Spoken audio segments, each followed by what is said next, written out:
I don't wanna grow up, I'm a curious kid. The world has 100 questions I can play with. So I'll open my arms and eyes and wonder every day till the day I die. No one really knows why gravity exists. Naming something doesn't mean that we... Good afternoon, everybody. Hello. Hey, welcome. It looks a little interesting, doesn't it? They promised me they would not burn down the stage, so that's a good thing. But what I'm going to do is give you a little overview, and then I'm going to introduce the director-president of Wonderfest, who we've collaborated with. So this is now going into second year of our Science on Screen projects. And we write a grant every year, and we put it to the Sloan Foundation and the Coolidge Center to see if they'll pick us. And last year we were one of 42 theaters in the country to receive the grant, the only theater in California, and we're the smallest theater by far. So it's pretty important.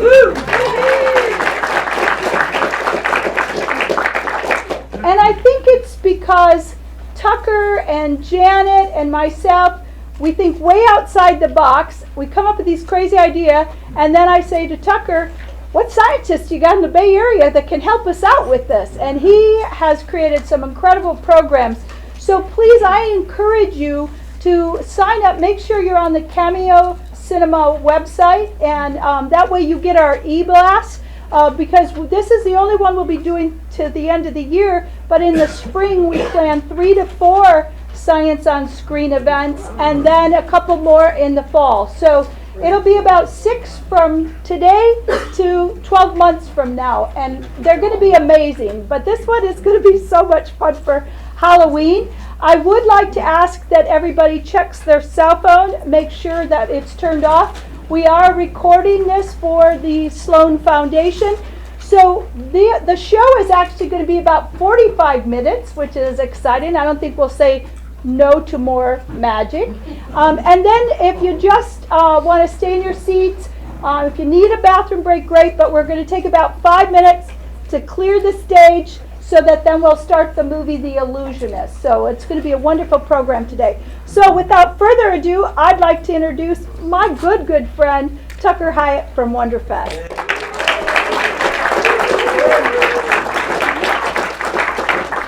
Good afternoon. Welcome to the Science of Deception. My name is Tucker Hyatt. I'm the founding director of Wonderfest, the nonprofit Bay Area beacon of science. The Wonderfest mission has 4 parts. We inspire curiosity, promote careful reasoning, challenge unexamined beliefs, and encourage lifelong learning. If you can get behind those ideas, think about checking out Wonderfest, wonderfest.org online. I want to thank Kathy and the Cameo Cinema so much. This place is a beautiful venue for good movies, for good science, and some good magic today as well.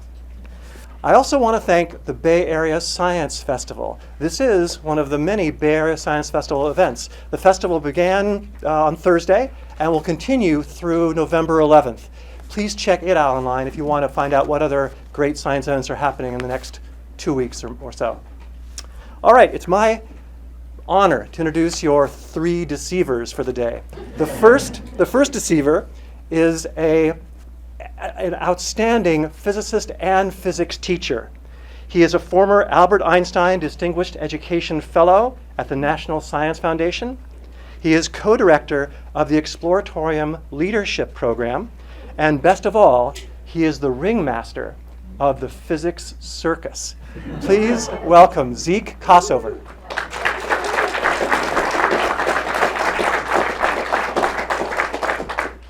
So before I started working at the Exploratorium, I was a high school physics teacher for 21 years. And in all of that time, I only wanted my school to give me one thing. I wanted a pool table. Because a pool table shows excellent physics, but they would never give me one. So I finally reconciled myself to not having the prop I really, really wanted. And they, I became okay with it. One day, though, in the student cafeteria, there was a ping pong table. Like a ping pong table? And so I went to the principal and said, why did you buy a ping pong table for the students? And, I've been asking for a pool table for years. And they said, ping pong tables are safer than pool tables. You can throw a pool ball at someone, but you can't hurt someone with a ping pong ball. Challenge accepted.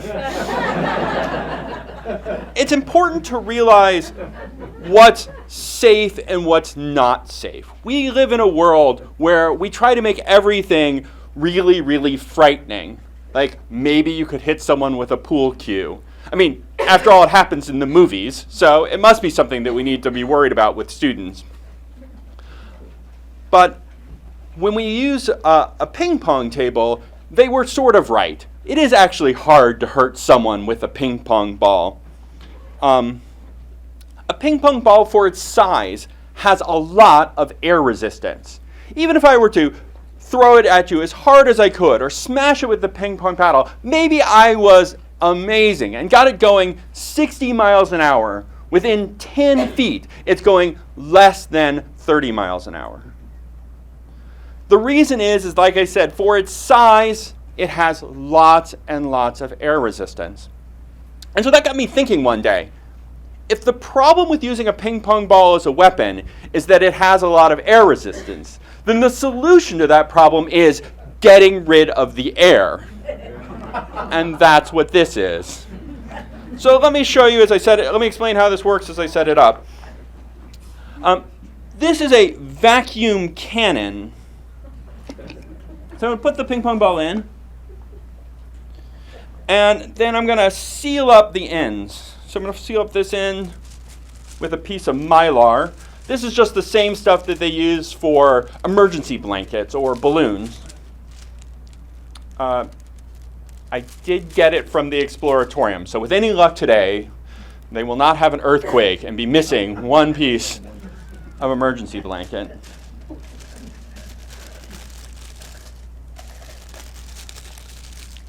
And so I'm going to pull it tight, and then I will seal up this side.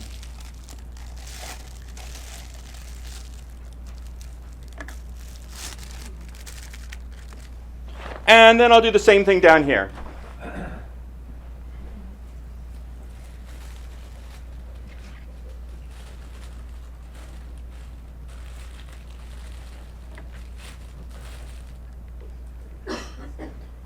No tricks here, Zeke? No tricks, nothing yet. And now I have a can, and I'm going to put it right here because I don't like to miss.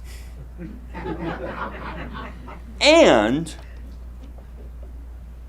if I put it way over here, it wouldn't even dent it because the ping pong ball slows down so fast. Now, if you were going to, my idea for this ping pong ball cannon has spread, and other people, in fact, had already had the idea before me as well.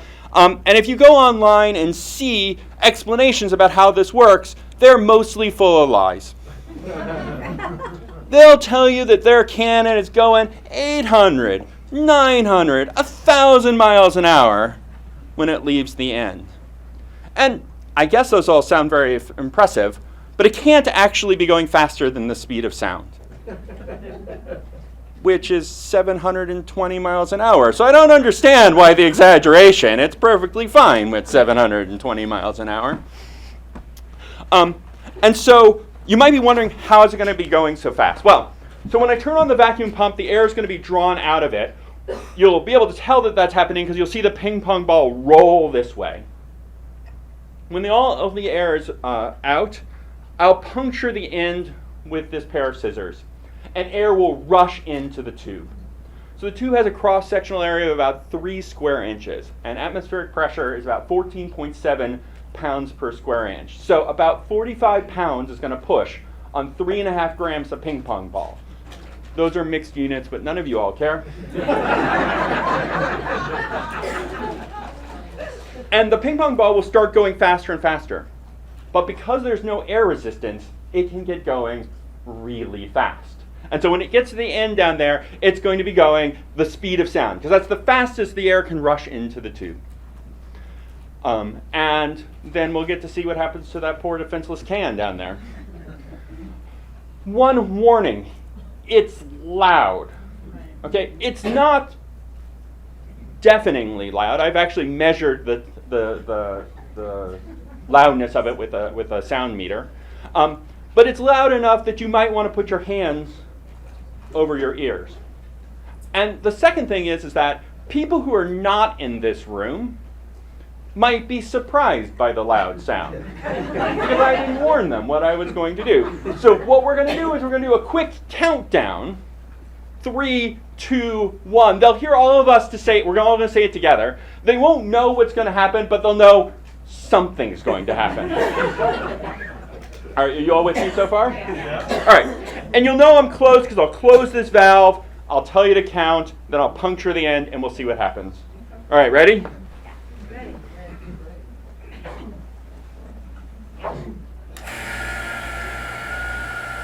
Here comes the ping pong ball.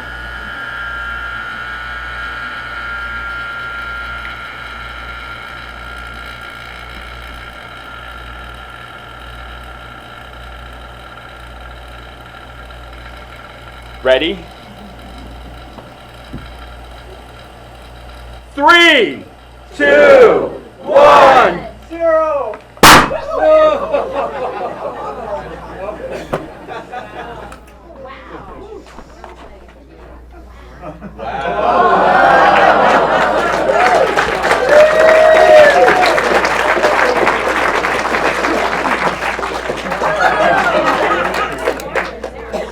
So I used to do this activity at the start of the school year, usually solved any sort of trouble in my classroom.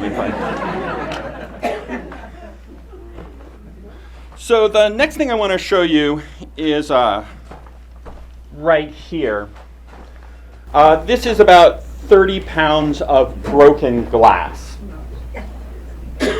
Now, how many people here have seen someone lay down on a bed of nails? Huh? On TV. Yes, that's fine.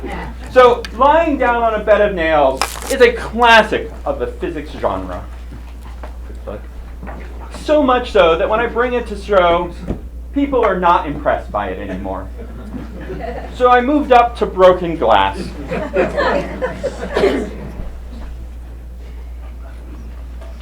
Convincer.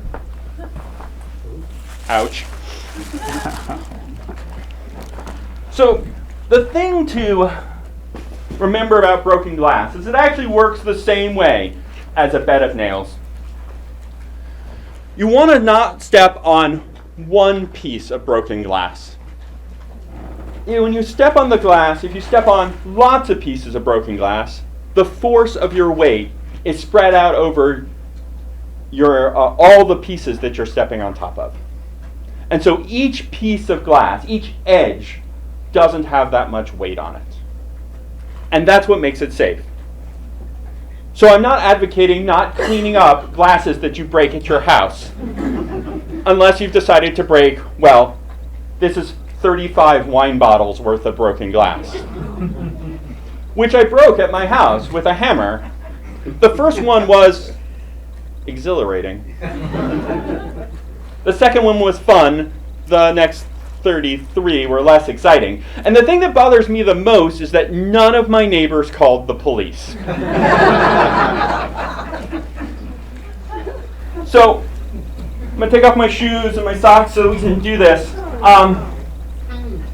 The thing to think about this broken glass is that this is a famous carny trick. So if you go to the circus, you'll often see or a late night thing at a movie theater, not unlike this, you might see a carny doing this activity. And I've always been so pleased because it's such a nice bit of pressure physics that they were showing off. And so one day, I was doing a show not unlike this one, and I shared the bill with a carny. He wasn't doing this activity, but he had done it in the past, the great Tobias. And so I asked Tobias about it, and he said, Zeke, you don't do it in a very dramatic way. I'm like, what do you mean? He said, I would dance on the broken glass. Maybe do a handstand. And I'm like, and so I tried to be a little bit more dramatic the next few times I did it from Tobias, for Tobias's sake. And then he came and helped me clean up afterwards. And he picked up one of the pieces of glass and he said, Zeke, you don't know the secret. What's the secret? He said, you take the glass and you tumble it in the dryer for a while. And then it ends up like this. It doesn't have any sharp edges left. I said, but I've seen people bleed from it. He said, there are ketchup packets. He said, what did you expect? I'm a carny. And I was like, I've been doing it the wrong way for years. Did you bleed? So far I haven't ever bled. Let's see how this goes right now. Is there a Can I interrupt playlist? for a second, Robert? Sorry? If we pull it back a little bit, can we maybe see it more? We cannot see it. Yeah, that's the hard part. I didn't realize that. Does that make it any better? We're taking you at your We can word. see your You can stand up. Yeah, why don't you... Well, then if they stand up, other people, they won't be able to see either. Guys, another step. Rising stage.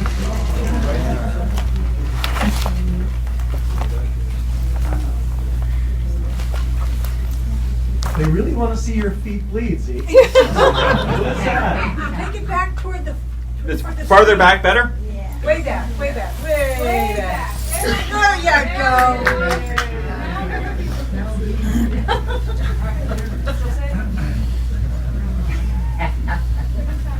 No pressure. We're going to have to do both sides.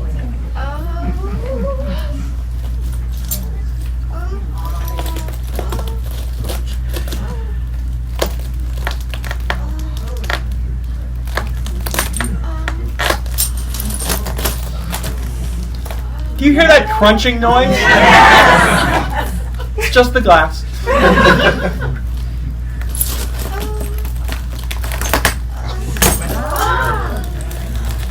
So glass sticks to itself really well. That's where the crunching sound comes from. But you might recognize it from the movies. It's the sound that they make when people walk through snow. And it turns out that's exactly from this. Hey, Luigi, can you give me a hand? Would you hand me my towel and can I borrow your shoulder? Is that so we don't see blood? There will be blood. So I need to wipe off my feet because the glass likes to stick to them.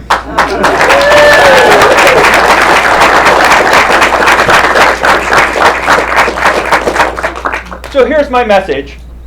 It's possible to arrange things so that they look dangerous and they aren't. That's what the carnies do.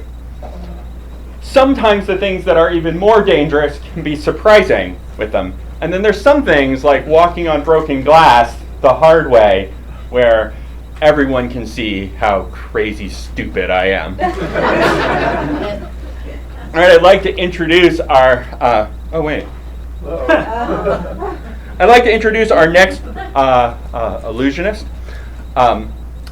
This is Luigi Anzivino, and he is a neuroscientist who is super interested in the ideas of attention and in learning, and he has been able to combine that as an educator at the Exploratorium, and he wants to help you understand how attention works.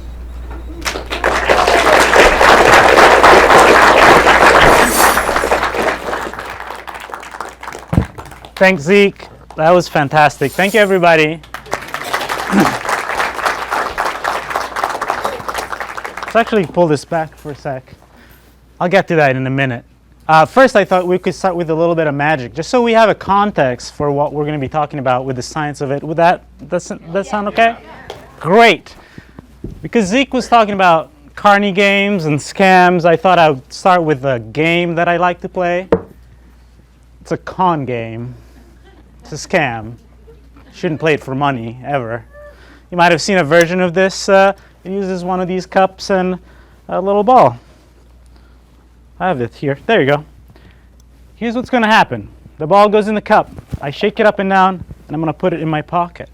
Now, my goal is to take the ball from the pocket and put it back under the cup without you seeing me do it.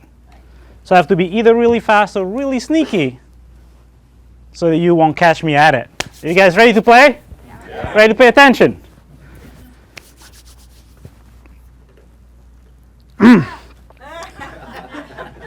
No, I mean, the reason why you lose, of course, is because of misdirection. You understand how that works, right? Rule number 1, you follow my gaze. So when I do the move, I focus all my attention to the cup. Now, everybody's looking at the cup, right? Well, that's a mistake. If you look at the cup, you can't see my hand. You miss the moment it vanishes from here and reappears under there. No, it's basic misdirection. Now, if I wanted to take your money, and I do, but I won't, I would do this like a betting game. So I'll shake this, I'll do the move close to the table like this, real sneaky. Now you can't be sure, 50-50, right? Pocket or cup. You're nodding yes. What would you say, cup or pocket? I'll give you a hint. I would go cup if I were you. Cup, you're right. You should listen to me. I actually know where the little ball is.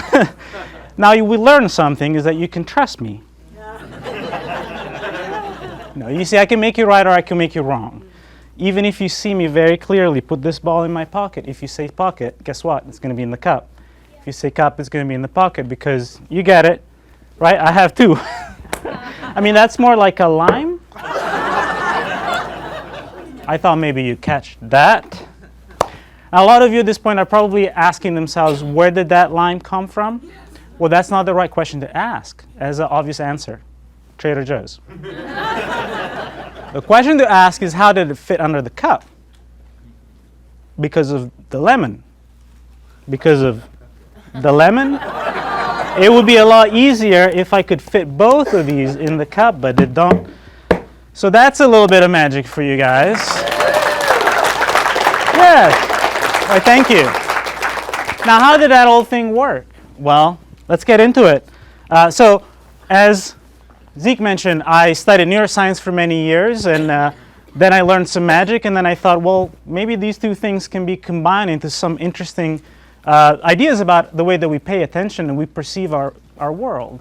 And so I want to show you just a couple of ideas relating to magic. First of all, I will not be revealing any secrets of magic because there's other magicians in the house and I value my life. But probably we will be talking about some interesting things about the way our brain works. So magic, hey, that was very fast. This is sensitive. Magic fools the brain and it fools the mind. When I say it fools the brain, I mean that it fools the way that our brain is wired to perceive the world around us, and we'll talk about that. And when I say that it fools the mind, I mean that it fools the way that our brain is wired to pay attention and process those stimuli that we perceive around the world. And the brain does this for a very good reason. There's a lot of stuff that's hitting at us at all times, and we only have limited capacity to pay attention to it all, so the brain takes shortcuts. And magicians exploit those shortcuts. For example, perception. We know that perception is an illusion, right? Let me see if I can get this going. Through the magic. There you go. You've all probably seen something like this. There is no white triangle on the screen, but you're all seeing one because the picture around it strongly suggests it. And even though now you know that there is no white triangle, you can't help but seeing it because our brain is wired that way. No amount of convincing will make you not see that white triangle. So it's an illusion. Most of the stuff that we perceive is an illusion, but why do we feel that way? Well, see, here's an example of a perceptual illusion. I'm going to click this and it's going to start flashing. There's something in this picture that is changing every time the screen flashes. I want you to raise your hand when you notice what it is. Don't shout it out loud, just raise your hand. There's 4 people, a few more. Now I'm going to point it out and it's going to be really obvious. See, that boat in the middle is appearing and disappearing. It's a pretty big change. It's pretty obvious once you know it. But why can't you see it? It's all because of that flash that's in between the images. That brief flash is enough to actually disrupt your whole perception and miss a huge change like that boat coming and going. See, the way that we feel that we pay attention is like a camera would work. Or a clicker could work. There you go. Like, right now I'm looking at you and I feel like the world is in front of me and it's just coming through my eyes like a camera and it's projected in the back of my brain and my brain just picks it up. But that's not at all the way that the brain actually works. To create a visual percept, what the brain has to do is do so much work because the cells in our eyes, in our retina, all they know is whether or not this is great. Can you just start that presentation right again? So I'll vamp for a while. Did you guys know that a group of monkeys is called a troop? Okay, if you guys can hurry up with the thing because the jokes are not going over too well. It's true though. It's a crash of rhinos. Yeah. A parliament of owls. I'm going to run out of these very soon. A business of weasels. A what? A business of weasels. A business of weasels. A dam of whales. Oh, very good. See, I made up my own. Murder of crows. I think murder of crows. Very good. I think a group of teenagers should be called a despondency of teenagers. All right, very good. Well, we're back on track. Awesome. So, so cells in the retina only know if they've been hit by light or if in the dark. That's all they know about the world. And then they send that information to a part of the brain called V1 where they start picking up whether there are spots of light surrounded by darkness or darkness surrounded by light. So they start detecting contrast. But that's all they know. And they pass that information along. They start detecting direction or motion. But now we're 4 levels of processing down and we're still nowhere near the complexity that the brain needs to recognize a face or your dog. So each step of the way is susceptible to mistakes. It takes processing power and it takes a little bit of time. So with all those 3 things combined, just a little brief flash is enough to disrupt your perception. So it's so fragile.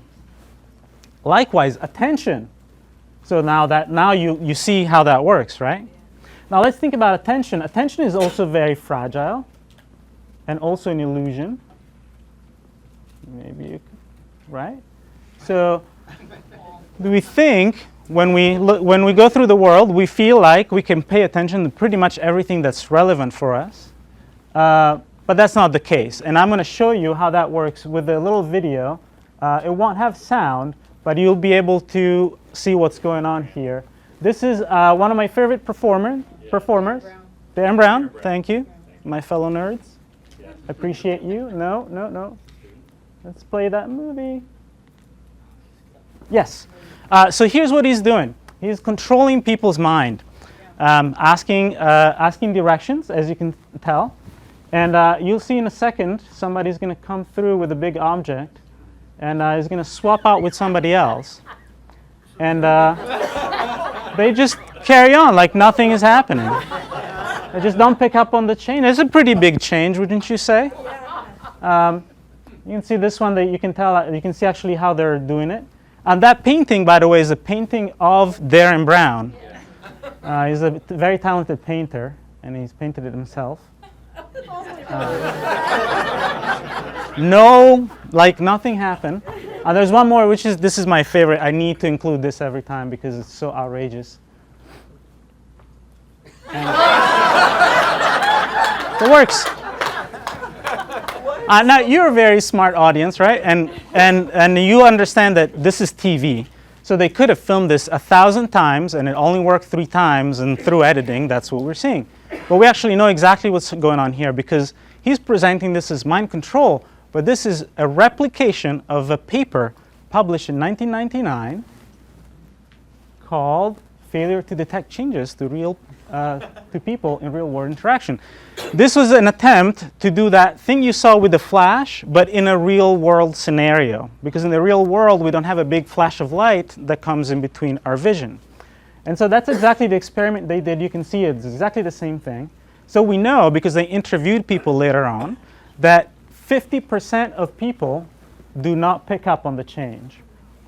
Right? That's a pretty big number. But then they did the experiment again. And this time they dressed themselves as construction workers. And when they did it that way, the rate of detection went down to 33%. So now what I want you to kind of take in is the fact that, and I asked you when I started this presentation, if I were to switch with somebody else right in front of you, would you notice? I think everybody here would say, well, of course I would notice. But under the right circumstances, 2/3 of you would miss it. So think about that. The way we pay attention is not the way that we feel we pay attention. So that is helpful when doing magic. Because if I come in front of you and I say, I'm going to do magic for you, you're going to start thinking, well, I want to see what this guy does, but I want to catch him too, right? That's the game you play with a magician. That's always the game. That actually works to my advantage because I'm putting you in the condition where you're trying to do two things at once. You're trying to follow the effect and the method. And the effect is something cool, like two things fitting into an impossibly small place. The method is something I don't want you to catch. So what I do, because you only have limited resources, I make the effect a lot easier and more compelling to follow. And that automatically leaves you with less attention to pay attention to the method, right? And there's a lot of strategies that magicians have developed over millennia to make the effect really compelling to follow. And Robert, who's coming after me, is going to demonstrate them admirably. But the thing I said about the gaze, your eye following my gaze, is one of them. It's actually true. Right? There is a lot more. And so I get the side benefit of you not being able to catch me at my method. This is what magicians actually call misdirection. It's not trying to get you to look away from something, but it's trying to direct your attention in a way that makes sense and is compelling, and it just works out to our advantage because we're sneaky like that. Now, I think I've told you everything that you need to know to understand how magic works. So, I'm thinking about maybe showing you one more trick. Now, well, thank you for the enthusiasm, but it won't fool you because now you know what's going on. You're just setting us up. So I'm just trying to entertain, not to fool. Okay? I'll need the help of a volunteer, somebody that could. Well, that's a lot of enthusiasm. Yeah, you want to come up here? Yes, sure. You. Oh, I know. Only one person. Let's give her a big round of applause because it's hard being up here. What's your name? I'm Hagan. Haven. Nice to meet you. You mind being over here where the light is better? Thank you. And do you play cards? No. Great. That works better for me. Take this deck. You can shuffle it if it makes you feel better, or not. It doesn't matter. And then go through the cards. Take out one that you like and hand me the rest. And maybe try to take one with a lot of white space because I want you to write your name on it. So maybe not a picture card, but one that you like. And I'll take the rest of the deck when you're done. Great. Now, I don't want to see it, but write your name as big as you can on the face of that card. This is the face, right? That's if you write on the back, it's considered cheating. I found out. You are really uptight about those so-called friendly card games. They're not so damn friendly, if you ask me. All right, you got it? Mm-hmm. You won't forget it? No. It doesn't matter because it has your name. Now let me show everybody, even the ones in the back. And everybody see the card with Haven's name? It's going back in the middle of the deck. In it goes. Now here's what's going to happen. The card is going to disappear from the deck, travel through the air invisibly, and land in this pocket when I snap my fingers. It's done. Empty hand. Yep. Oh, you picked the 3 of spades, right? 3 of spades. With your name. Oh, 3 of clubs. Oh. No, yeah. But it has your name, right? Yeah. Yeah. No, you can let it out. It's fine. You know what? I lied. I knew it was the 3 of clubs. Did I tell you I'm a pathological liar? It's not really true. No, I tell 1 lie per performance. That's not pathological. That's like a recidivist. Now, the second lie is when I told you the card was going to leave the deck invisibly and land in my pocket. That never really happened. You understand this. What happened is the card actually shot up my sleeve, went across my chest, shot down into the pocket, and I just had to pull it back out. Now that you know how it works, Haven, you can see it happen. It tickles this part. Right? No hands. And that's how you sign your name? Yes?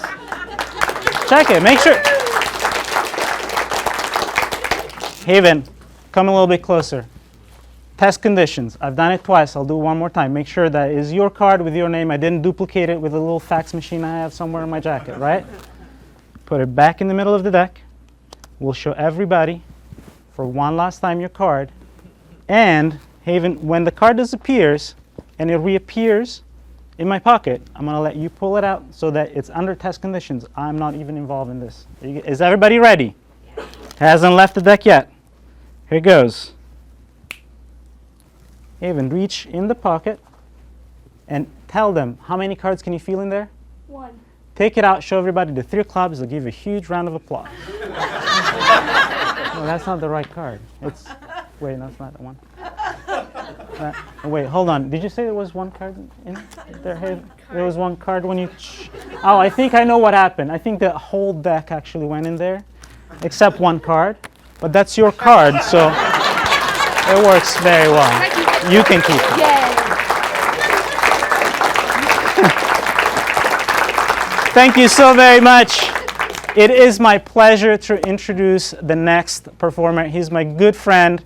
He's performed all over the world. He's performed on national television. He's performed for 2 presidents and at the California State Prison, which is where we found him. So, from the White House to the Big House to our house, please welcome my good friend, Robert Strong. Actually, should I take this out of here? It'll be good. It'll be good to take the stuff out of here. There, you go. Thanks.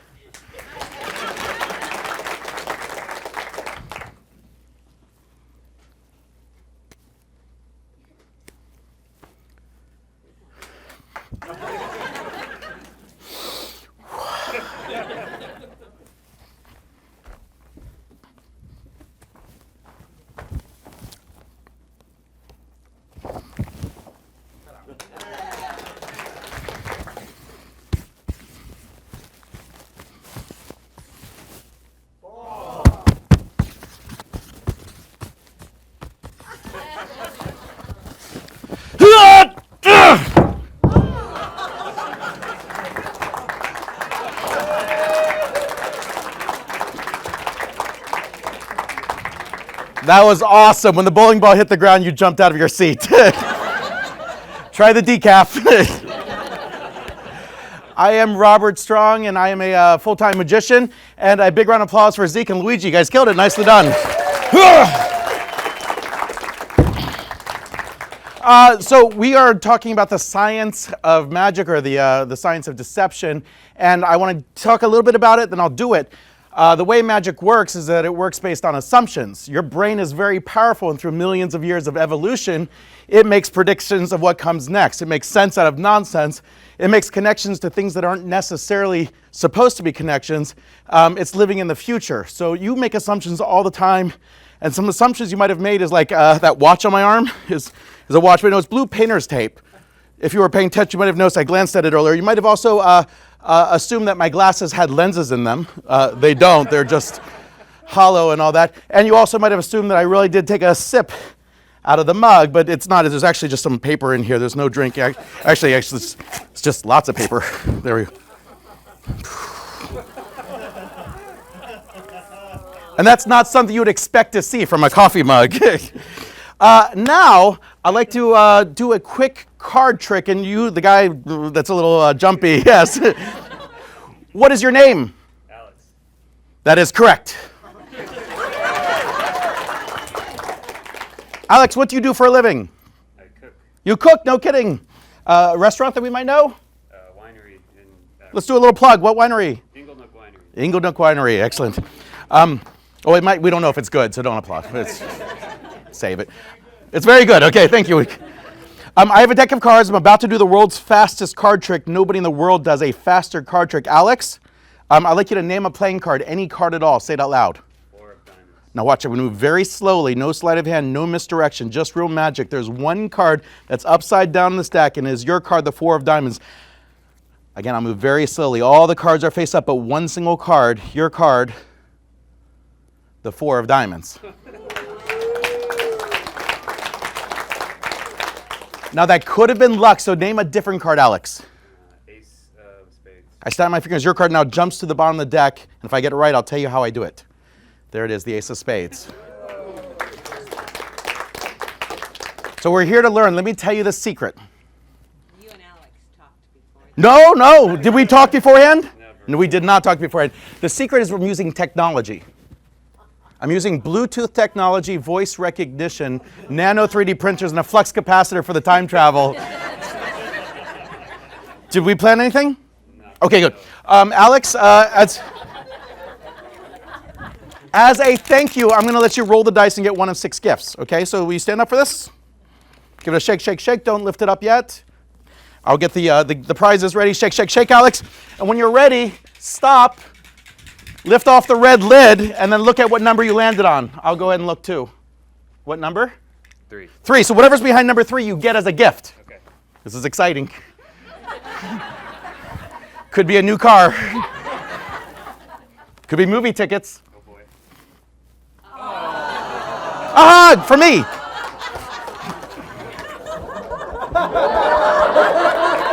Alex, everyone. Thank you, Alex.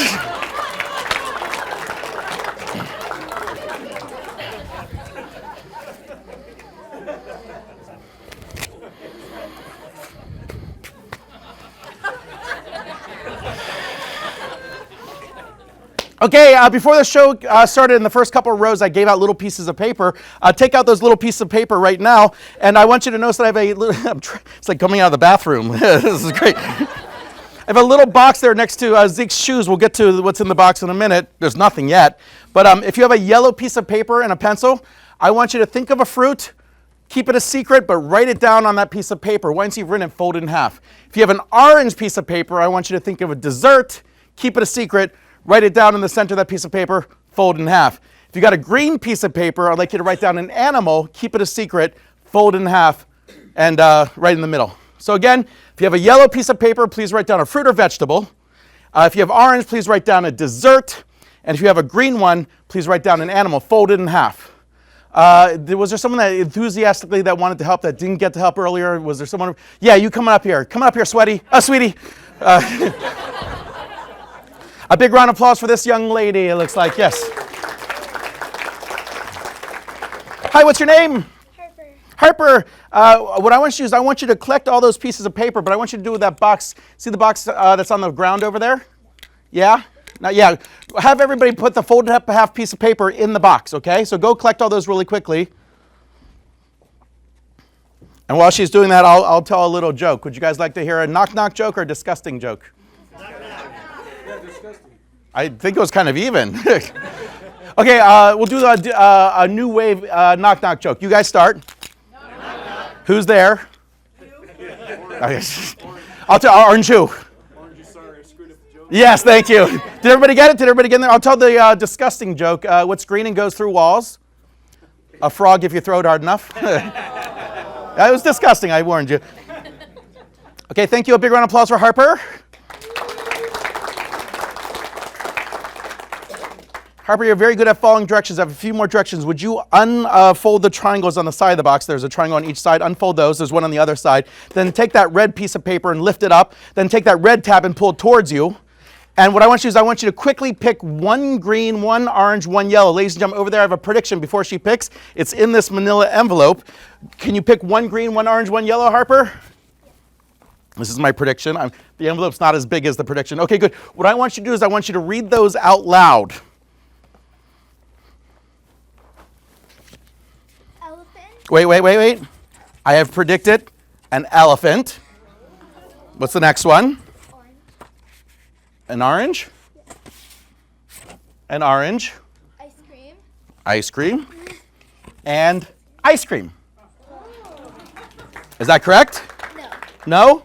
I thought you said. Which orange color? Yeah. Okay. This one was ice cream, and the last one was lemon. Well, that's a lemon. That's definitely a lemon. I took the credit for it when she said orange, but that's definitely a lemon. So these are all correct. And there's nothing else in the envelope. The envelope is empty. Ice cream. Yeah, and we got them all. A big round of applause for Harper, everyone. Thank you, and have a seat. Drop them on the ground. So let me tell you how I did this, okay? Because this is a descriptive talk. I'm doing this one of two ways. I have had influence throughout this whole 40-minute presentation. If you guys were watching really closely, when Zeke was on stage, he kept holding up a lemon towel. So you had no other choice but to think of lemon when you were thinking of a fruit or vegetable. And I don't know if you noticed, when I walked out with an ice cream mug. So you had no choice but to think of ice cream when it was time to think of a dessert. And Luigi had an elephant on the screen almost the whole presentation. So that's exactly how I did this through influence. You're a smart audience. So we may not have done this through influence. We may have just told a story that's one great big.